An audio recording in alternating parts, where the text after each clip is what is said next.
Welcome to காஸ்டேஜ் academy. இன்றைக்கி நம்ம ஒரு முக்கியமான விஷயத்தை பற்றி தாங்க பார்க்க போகிறோம். Toxic parenting. பேரண்டிங்கே ஒரு ரொம்ப உன்னதமான விஷயம். அதில் என்னங்க டாக்ஸிக் பேரண்டிங்னு சொல்கிறீங்கன்னு கேட்குறீங்களா? ஆமாங்க, நம்மளுக்கு தெரியாமலேயே நம்ம குழந்தைங்கள நம்ம ரொம்ப கண்ட்ரோல் பண்ணுறோம், இல்லை அவங்களுடைய ஸ்ட்ரெஸ்ஸுக்கு நம்மளே காரணமாகிறோம் அப்படின்னா அதுதான் டாக்ஸிக் பேரண்டிங்.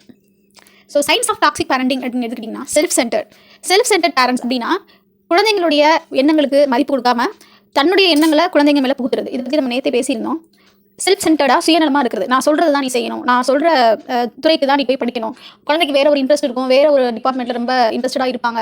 எக்ஸாம்பிளுக்கு குழந்தைக்கு படிப்பு வராது, ஆனால் ஸ்போர்ட்ஸ் நல்ல இன்ட்ரெஸ்ட் இருக்கும், ஸ்போர்ட்ஸை நல்லா சாதிக்கணும்னு நினைப்பாங்க. ஆனால் ஸ்போர்ட்ஸ் எல்லாம் போய் நல்ல எதிர்காலம் இருக்காது. அது வந்து அக்கறை தான், பட் அவங்க ரொம்ப அதை கண்ட்ரோல் பண்ணி படிக்கிறேன்னு சொல்லி அவங்கள டார்ச்சர் பண்ணுறது. இதுதான் செல்ஃப் சென்டர்ட் பேரண்டிங்.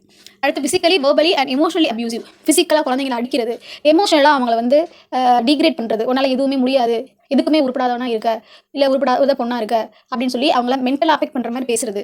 ஏன்னா parent is a first role model of a child. Parent என்ன சொல்கிறாங்களோ அது குழந்தை அதை அறியாமே நம்பும். சரி, நம்ம இப்படி தான் போல அப்படின்னு சொல்லி அவங்களே ஒரு முடிவுக்கு வந்துடுவாங்க. எமோஷனலி அப்யூசிவ் இதே தான். எமோஷனலாக அவங்கள அப்யூஸ் பண்ணுறது. நீ சரியில்லை, உனக்கு இது தெரியலை அப்படின்னு சொல்லி அவங்கள அப்யூஸ் பண்ணுறது. அடுத்து கான்ஸ்டன்ட்லி பிளேம்ஸ் அ சைல்டு. கான்ஸ்டன்ட்டாக தொடர்ந்து குழந்தைய பிளேம் பண்ணிகிட்டே இருக்குது. உனக்கு அது தெரியல, இது தெரியல, படிக்க முடியலையா, இவ்வளோ வசதி பண்ணித்தாரோம், எல்லாமே நாங்கள் செய்கிறோம், உன்னால் படிக்கிறதுக்கு மட்டும் தானே சொல்கிறோம், அது கூட உன்னால் செய்ய முடியாதுன்னு சொல்லி கான்ஸ்டன்ட்டாக பிளேம் பண்ணுறது. ஒரு நேரம் திட்டிட்டு ஒரு நேரம் குழந்தையோட மைண்டில் என்ன இருக்குது அப்படின்னு சொல்லி பெற்றோர்கள் கேட்கணும். அது இல்லாமல் எங்கள் மேலே எந்த தப்புமே இல்லை, நீ பண்ணுறது மட்டும் தான் தப்புன்னு கான்ஸ்டன்ட்டாக பிளேம் பண்ணுறது. அடுத்து மேனிப்புலேட்டிவ். குழந்தை ஒரு விஷயத்தை ஒரு நோக்கத்தில் சொல்லியிருப்பாங்க, இது இப்படி பண்ணுறேம்மா. எக்ஸாம்பிளுக்கு நான் ஃப்ரெண்ட்ஸோட வெளியே போயிட்டு வரேன் அப்படின்னு சொல்லியிருப்பாங்க, இல்லை ஃப்ரெண்டுக்கு பர்த்டே நான் போகணும் அப்படின்னு சொல்லியிருப்பாங்க. நம்ம அதை மேனிபுலேட் பண்ணுறது, எதுக்காக போகிற, யார் கூட போகிற அப்படின்னு சொல்லி. இந்த அடலசன்ஸ் பிள்ளைங்களுக்கு இது மாதிரியான பிரச்சனைகள் நிறைய இருக்கும். அவங்க எந்த தப்பான நோக்கமே இல்லாமல் சொல்லியிருந்திருப்பாங்க, நம்ம அதை தப்பாக எடுத்துக்கணும். அதான் மேனிபுலேட்டிவ். Extremely controlling.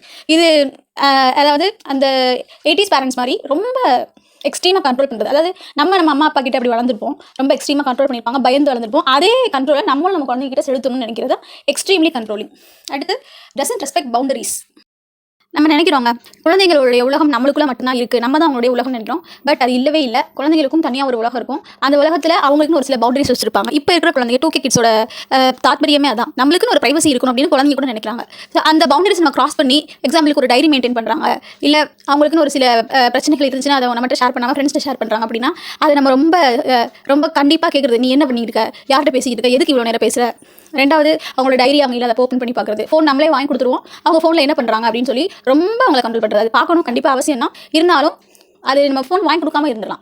அதுக்கு வாங்கி கொடுத்து அவங்க ரொம்ப சந்தேகப்பட்டால் இன்னும் குழந்தைகளுடைய மனநிலை அதிகமாக பாதிக்கப்படும். ரெண்டாவது எமோஷனலி அன்ஸ்டேபிள். நம்மளே அன்ஸ்டேபிளாக இருக்கிறது. எமோஷனலாக குழந்தை என்ன பண்ணுதோ ஏது பண்ணுதோ அப்படின்ற பயத்திலேயே நம்ம அன்ஸ்டேபிள் ஆகி அவங்களை திட்டிகிட்டே இருக்கிறது, அவங்களை ஹர்ட் பண்ணுறது, இந்த மாதிரியான விஷயங்கள். ஸ்டபன், ரொம்ப ஸ்டபனாக இருக்கிறது. குழந்தையை பொறுத்தவரையில் ஒரு சில விஷயங்களை நம்ம விட்டு கொடுத்து பிடிச்சாதான் அவங்க நம்ம வழி கொண்டு வர முடியும். அதை விட்டுட்டு ரொம்ப ஸ்டபனாக இருந்தால் இவங்க இப்படி தான், இவங்ககிட்ட சொன்னால் எதுவுமே நடக்காதுன்னு குழந்தைங்க எதையுமே சொல்ல மாட்டாங்க. அப்புறம் ஒரு விஷயத்தை அம்மா அப்பாட்ட இருந்து மறைக்கணும், அம்மா அப்பாக்கு தெரிஞ்சால் நம்ம திட்டுவாங்க, இல்லை வேறு ஏதாவது பனிஷ் பண்ணுவாங்க அப்படின்னு சொல்லி விஷயங்களை மறைக்க ஆரம்பிப்பாங்க. ஸோ அந்த மாதிரி ஸ்டபனாக இருக்கிறத கொஞ்சம் அவாய்ட் பண்ணணும். ஸோ இதுக்கு முன்னாடி பார்த்தது எல்லாமே டாக்ஸிக் பேரண்டிங் தான்.